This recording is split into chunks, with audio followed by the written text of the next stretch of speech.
नमस्कार. आपण सगळेच गुंतवणुकीचे असे मार्ग शोधत असतो जे सुरक्षित असतील, चांगला परतावा देतील आणि टॅक्स वाचवायलाही मदत करतील. तर आज आपण भारत सरकारच्या अशाच काही लोकप्रिय गुंतवणूक योजनांबद्दल बोलणार आहोत. चला तर मग ह्या सगळ्या योजनांना एकदम सोप्या भाषेत समजून घेऊया.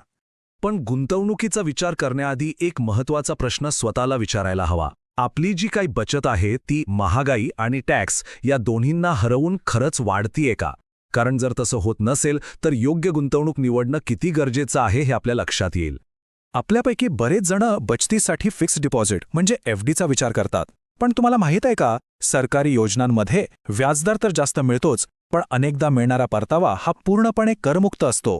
आणि सगळ्यात मोठी गोष्ट म्हणजे यावर सरकारची हमी असते, म्हणजे आपले पैसे एकदम सुरक्षित असतात. तर चांगल्या परताव्याचा शोध इथेच संपतो असं म्हणायला हरकत नाही. कारण या योजना म्हणजे केवळ गुंतवणुकीचे पर्याय नाहीत, तर आपली आर्थिक ध्येय गाठण्यासाठीची अत्यंत प्रभावी साधनं आहेत. चला आता आपण पहिल्या प्रकाराकडे वळूया. म्हणजे अशा योजना ज्या खास करून लाँग टर्ममध्ये म्हणजे दीर्घकाळात संपत्ती निर्माण करण्यासाठी बनवल्या आहेत. या लिस्टमध्ये पहिलं नाव येतं नॅशनल सेव्हिंग सर्टिफिकेट म्हणजेच NSC. ही पोस्ट ऑफिसची 5 वर्षांची एक सुरक्षित गुंतवणूक आहे. यात सध्या 7.7% दराने वार्षिक चक्रवाढ व्याज मिळतं. आणि या गुंतवणुकीवर आपल्याला कलम 80C अंतर्गत कर सवलतही मिळते, ज्यामुळे टॅक्स वाचायला मदत होते.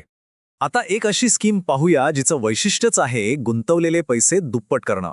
तिचं नाव आहे किसान विकास पत्र. उदाहरणच द्यायचं झालं तर विचार करा, या योजनेत तुम्ही गुंतवलेले 5 लाख रुपये एका ठराविक वेळेनंतर थेट दुप्पट म्हणजे 10 लाख रुपये होतात. तर ही किसान विकास पत्र म्हणजेच KVP स्कीम नक्की आहे तरी काय? ही एक रकमी गुंतवणूक योजना आहे.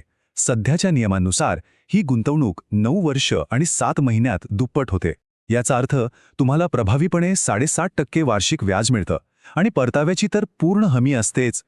लाँग टर्ममध्ये संपत्ती निर्माण करण्यासाठीचा अजून एक जबरदस्त पर्याय म्हणजे पब्लिक प्रॉव्हिडंट फंड अर्थात PPF. याची सगळ्यात मोठी ताकद काय माहिती आहे? तर तो आहे EEE दर्जा. आता हे EEE म्हणजे काय? सोपं आहे. तुम्ही गुंतवलेले पैसे, त्यावर मिळणारं व्याज आणि मुदत संपल्यावर मिळणारी रक्कम या तिन्ही गोष्टींवर कोणताही कर लागत नाही. याचा लॉक इन कालावधी 15 वर्षांचा आहे आणि व्याजदर आहे 7.1%. बरं, सगळ्यांनाच लाँग टर्मसाठी पैसे गुंतवायचे नसतात. काहींना दर महिन्याला एक ठराविक उत्पन्न हवं असतं, विशेषतः निवृत्त व्यक्तींना. तर त्यांच्यासाठी सुद्धा काही उत्तम पर्याय आहेत. चला ते पाहूया. यातलीच एक सोपी आणि सरळ योजना आहे post office monthly income scheme किंवा POMIS. ही खूपच सोपी आहे. यात फक्त एकदाच पैसे गुंतवायचे आणि मग पुढची 5 वर्ष तुम्हाला दर महिन्याला खात्रीशीर व्याज खात्यात जमा होतं. 5 वर्षांनी तुमची मूळ रक्कम तुम्हाला जशीच्या तशी परत मिळते. आहे की नाही एकदम सोपं?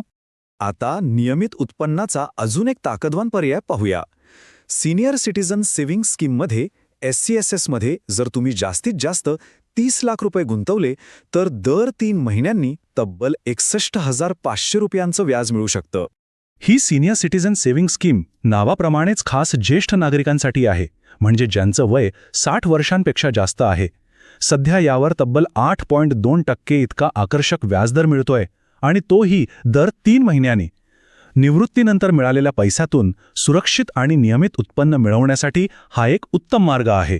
आतापर्यंत आपण संपत्ती वाढवणारे आणि नियमित उत्पन्न देणारे पर्याय पाहिले. आता आपण एक अशा योजनेबद्दल बोलूया जी आयुष्यातल्या खास ध्येयांसाठी बनवली आहे, जसं की मुलामुलींचं शिक्षण किंवा लग्न. ही योजना आहे सुकन्या समृद्धी योजना. ही खास 10 वर्षांपेक्षा कमी वयाच्या मुलींच्या उज्ज्वल भविष्यासाठी, त्यांच्या शिक्षणासाठी आणि इतर महत्त्वाच्या खर्चांसाठीच तयार केली आहे. चक्रवाढ व्याजाची जादू काय असते ते तुम्हाला इथे खऱ्या अर्थाने दिसेल. फक्त एक उदाहरण बघा. सुकन्या समृद्धी योजनेत जर दर महिन्याला फक्त 12,500 रुपये गुंतवले तर 15 वर्षात तुमची एकूण गुंतवणूक होते 22.5 लाख रुपये. पण 21 वर्षांनी मुदत संपल्यावर तुम्हाला किती पैसे मिळतील याचा अंदाज आहे? जवळपास 74 लाख रुपये. आणि सगळ्यात महत्त्वाचं म्हणजे हे सगळे पैसे पूर्णपणे टॅक्स फ्री असतात. वाह, कितीतरी उत्तम पर्याय पाहिले आपण. आता साहजिकच प्रश्न पडतो की आपल्यासाठी यातलं नक्की काय योग्य आहे. चला पटकन एकदा या सगळ्या माहितीचा आढावा घेऊया, म्हणजे निर्णय घ्यायला सोपं जाईल. हे बघा, या टेबलमध्ये आपण सगळं एकत्र मांडलं आहे. प्रत्येक योजनेचा व्याजदर काय आहे, किती वर्षांसाठी पैसे गुंतवावे लागतील, मुख्य फायदा काय आणि टॅक्स लागतो की नाही, हे सगळं तुम्हाला इथे एकाच ठिकाणी दिसेल. यावरून तुमच्या ध्येयानुसार योग्य योजना निवडणं अगदी सोपं होईल. आता निर्णय घ्यायला आणखी सोपं करतो. आपलं ध्येय काय आहे ते ठरवा. जर पैसे दुप्पट करायचे असतील तर केव्हीपी निवडा. मुलीच्या भविष्यासाठी सुकन्या समृद्धी SSY सर्वोत्तम आहे. लाँग टर्ममध्ये टॅक्स वाचवून संपत्ती बनवायची असेल तर PPF हा पर्याय आहे. मासिक उत्पन्नासाठी POMIS पोमिस आणि निवृत्तीनंतरच्या आरामाच्या आयुष्यासाठी SCSS आदर्श आहे. तर आता ही सगळी माहिती आपल्यासमोर आहे. आता विचार करण्याची वेळ आहे की आपल्या आर्थिक भविष्यासाठी आपलं पुढचं पाऊल काय असणार आहे. कारण योग्य वेळी घेतलेला एक